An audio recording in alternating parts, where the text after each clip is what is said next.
Imagine this, tinanggal na ang bukol mo, successful ang operation.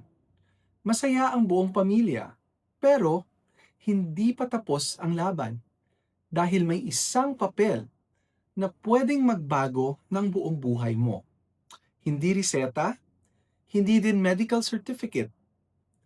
Yan ay pathology report. At ito ang papel na maraming Pilipino ang hindi talaga naiintindihan. Dum, dum, dum, dum, dum, dum. Welcome to Everything About Cancer with Doc Fred Ting. New episode every Wednesday. And Saturday. Hi everyone, I'm Doc Fred Ting, your friendly medical oncologist, and welcome to Everything About Cancer, kung saan tinatanggal natin ang takot sa pamamagitan ng tamang kaalaman. Alam mo ba, kapag may tinanggal na bukol, cyst o polyp, o kahit maliit na tissue sa katawan, hindi sapat na sabihin ng surgeon na mukhang okay naman. Sa medicine, hindi sapat ang mukhang okay. Kailangan ng ebidensya. Kaya ipinapadala ang tissue sa laboratory kung saan sinusuri ito ng isang pathologist. Hindi kami nanghuhula, hindi kami umaasa sa tsamba. Every cell, every layer, every detail, tinitingnan sa microscope. Doon nalalaman ang totoong kwento. Ang pathology report, parang final investigation report yan.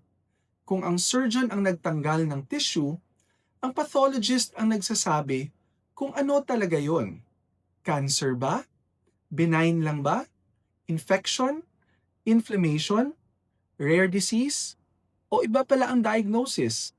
At minsan, ang diagnosis sa microscope, iba sa inaasahan bago ang operasyon. Oo, may mga pagkakataon na akala harmless ang bukol, pero cancer pala. At mayroon ding kabaligtaran.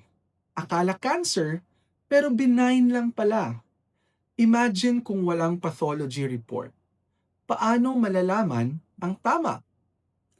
Pero hindi doon nagtatapos. Hindi lang cancer o hindi cancer ang laman ng pathology report. Sinasabi rin nito, anong klaseng cancer? Gaano ka-aggressive? Malinis ba ang margins? May naiwan bang tumor? May kumalat ba sa lymph nodes? Kailangan pa ba ng pasyente ng chemotherapy, radiation?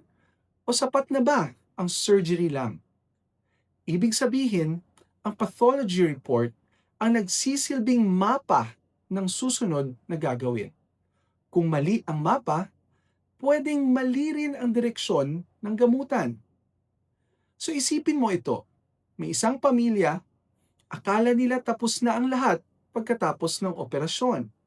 Pero nang lumabas ang pathology report, nalaman nilang kailangan pa pala ng karagdagang treatment. At dahil nalaman ito ng maaga, naagapan ang sakit. Ngayon, healthy na ang pasyente. Hindi dahil maswerte sila, kundi dahil may tamang diagnosis. At doon nagsisimula ang tamang paggamot. Sa kabilang banda, kung walang pathology report o hindi ito pinahalagahan, maaaring isipin ng pasyente na okay na siya habang tahimik na lumalala ang sakit. Isang papel lang ang tingin ng iba, pero para sa isang pamilya, maaari itong maging simula ng pag-asa. Kaya sa susunod na marinig mo ang salitang, hintayin muna natin ang pathology result. Huwag mong isipin na delay-delay lang yon. Hindi yon simpleng papel, hindi yon formalidad. Ang pathology report ay isang dokumentong tumutulong para matiyak na ang bawat desisyon tungkol sa iyong kalusugan ay nakabatay sa katotohanan. At tandaan, the operation removes the tissue, but the pathology report reveals the truth. Kung gusto mong mas maintindihan ang mga laboratory results at ang science sa likod ng mga ito, follow this page because knowledge doesn't just reduce fear, sometimes it saves lives. And as always, let your faith be stronger than your fears because cancer is not a death sentence and there is always hope. Thank you for watching Everything About Cancer with me, Doc Fred Ting. If you found this episode helpful, please like this video, share it with your family and friends, and subscribe to the channel so we can spread accurate and reliable information about cancer to more people.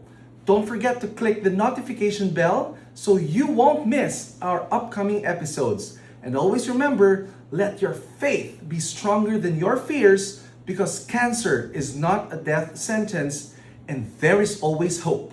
Again, I'm Doc Fred Ting and see you in the next episode of Everything About Cancer. Dum, dum, dum, dum, dum, dum. Welcome to Everything About Cancer with Doc Fred Ting. New episode every Wednesday. On Saturday.